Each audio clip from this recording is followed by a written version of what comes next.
Chapter 4. The Plant Manager. The class followed Mr. Neff and Mr. Astor as quietly as we could into the recycling plant. We walked into a big room. It had a couple of nice couches and thick green carpeting. There were several closed doors. There were 3 desks in the room, too. Each one had a small computer on it. Each desk also had a person's name on it. One of them belonged to Mr. Astor. The last student into the plant's lobby closed the front door very quietly. "Thank you for letting us in, Mr. Astor," I whispered. I was right up in front. The sweaty supervisor glanced at me and smiled. His face was bright red. I could see he was having a very bad day. "You're welcome, young lady," he replied in a whisper. Mr. Astor looked up at the rest of the class. "This is the front office lobby area," he said in a slightly louder whisper. "We have to be very, very quiet in here," he added. "How come?" Egg whispered, standing next to me. I'm sure no one else in the class heard him ask. "The plant manager's office is right through that door," Mr. Astor replied in his quietest voice yet.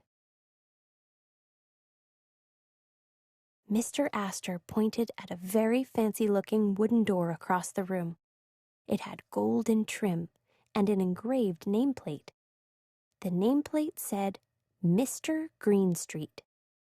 Suddenly, I heard someone giggling behind me. I glanced over my shoulder. Anton Gutman and 2 of his weaselly friends were standing together in the back of the group. They were laughing. Sam leaned over to me, eyeing the group of troublemakers. "Thick as thieves, those 3, she said. Sam's always saying weird things like that. She hears them in the old movies she watches with her grandparents. She lives with her grandma and grandpa. But before I could even ask what she meant, I heard a loud thud. Behind us, Anton and his friends nearly fell over laughing.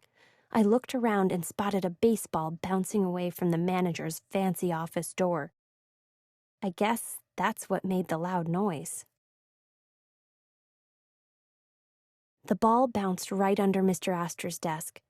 I doubt anyone but me and Sam even noticed it happened, but everyone had heard the loud thud, including the plant manager.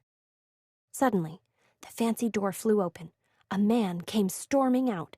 He was wearing a big hat and had a very funny mustache. "What in the world was that?" he shouted angrily. Then he stopped in his tracks. He had noticed the big group of 6th graders. Mr. Astor tried to smile. I heard him swallow nervously. The manager stood over us and looked at each of us one by one. Quietly, Egg snapped a quick photo. "Sir," Mr. Astor said, "this is Mr. Neff's 6th grade class." The manager stared at Mr. Astor. Mr. Astor turned bright red. "Their field trip is today," Mr. Astor added. "That's right," Mr. Neff said. "We've been looking forward to it." "Field trip," the manager muttered. "I see." Then he glared at Mr. Neff. For a moment, I thought the manager would start shouting again, but instead, he suddenly smiled and quickly walked over to Mr. Neff. "Mr. Neff," the manager said very pleasantly. "Why, it's a pleasure to meet you." Mr. Neff smiled in return and shook the manager's hand. "The pleasure is mine," Mr. Neff said, "but for some reason I think we've met before. I just can't remember where." The manager thought for a moment. "Really?" he asked. Mr. Neff nodded. "I'm certain," he said. "I never forget a face. Ask my class." We all nodded to support our teacher.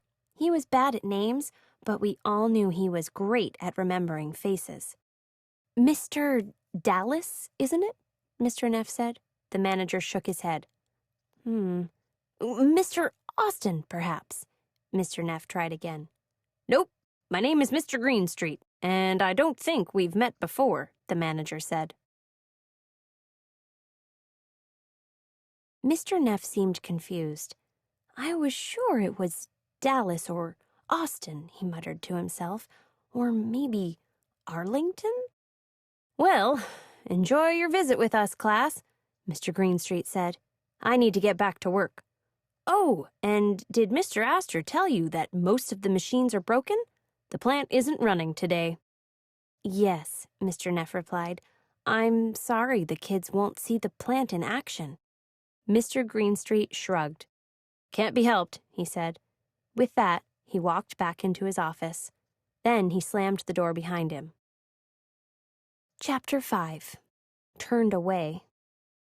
I have to say, the tour of the plant wasn't all that interesting. I mean, it was cool to see the piles of plastic here, and metal there, and paper over there. But with no machines whirring or materials being processed, there wasn't much to see.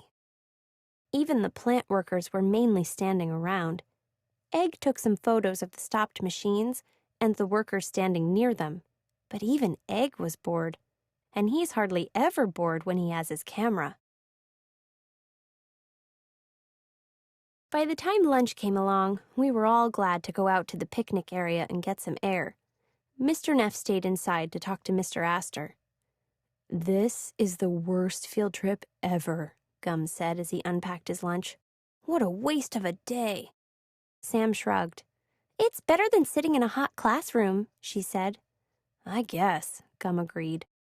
While we were eating our sandwiches, a loud truck pulled up at the loading bay nearby. Its engine chugged and sputtered to a stop. Then the driver hopped out. Just then, Mr. Astor came jogging out of the loading bay door. Hold it, he cried. Just a moment, please. What's the problem, Joe? The driver asked. He was ready to dump a big load of recyclables into the loading area. Then the bottles and cans and whatever else was in the truck would be sorted and brought inside the plant. We're too backed up in there, Mr. Astor said. All of the machines have stopped working. We can't take any more recyclables today. The driver scratched his head. What am I supposed to do with this load? He asked, pointing at his truck. Mr. Astor took a deep breath and wiped the sweat from his brow. I'm afraid you'll just have to take it all over to Houston's, he said. The driver frowned. Houston's landfill? They don't take recyclables over there. Well, they do today, Mr. Astor said. He quickly fanned his face with his hand. Mr. Greenstreet arranged it. If you say so, the driver said. He got back into his truck and started it up. I'll see you soon, Joe. Mr. Astor waved. Then the big truck drove off. Chapter 6. Sabotage. By the time the noise of the loud truck driving away faded, lunch was over. Okay, class, Mr. Neff said, coming outside. We're going to head back to school now. All good things must come to an end, I guess, Sam said. The four of us got up from our table and tossed our empty wrappers into a nearby trash can. Then, as we went back into the plant to leave through the front door, Mr. Astor came running toward us. He was holding something in his hand. Stop, he shouted at us. Don't you kids leave yet. Mr. Neff turned. What is it, Mr. Astor? He asked. Mr. Astor ran up to us and caught his breath. Look what the maintenance crew just found in one of our broken machines, he yelled. He held up a baseball. It was badly scarred and torn up, but it was definitely a baseball. Egg quickly snapped a photo of the torn-up ball. Mr. Neff frowned at Mr. Astor. I hope you're not suggesting one of my students had something to do with the broken machines, Mr. Neff said. Mr. Astor gasped. I certainly am, he said. The machine in question was one of the few that was actually working fine before your students got here. Mr. Neff turned and faced Anton. Andrew, Mr. Neff said, did you throw a baseball into a machine? My name is Anton, the troublemaker replied. And no, I didn't. Gum stepped up to Anton. "We all saw your baseball on the bus, Anton," Gum said. "It had to be you." "Let me see your bag," Mr. Neff said to Anton. He grabbed Anton's bag.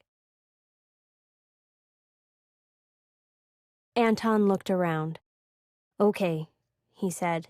He handed Mr. Neff his backpack. Mr. Neff reached in and soon pulled out 2 baseballs. "Where's the third one?" he asked. Anton smiled. "What third one?" he said smugly. "On the bus, you told me you had 3 baseballs for your game after school," Mr. Neff replied. "So, where's the third?" Anton shrugged. "I must have been wrong," he said. "I guess I only had 2. "He's lying," Mr. Astor said. He held up the torn-up baseball. Then he said, "This is the third one. That boy sabotaged our machine." "You're going to be in big trouble when we get back to school, young man," Mr. Neff told Anton. "Unless you can show me where that third baseball is, I'm afraid I can't think of any other explanation."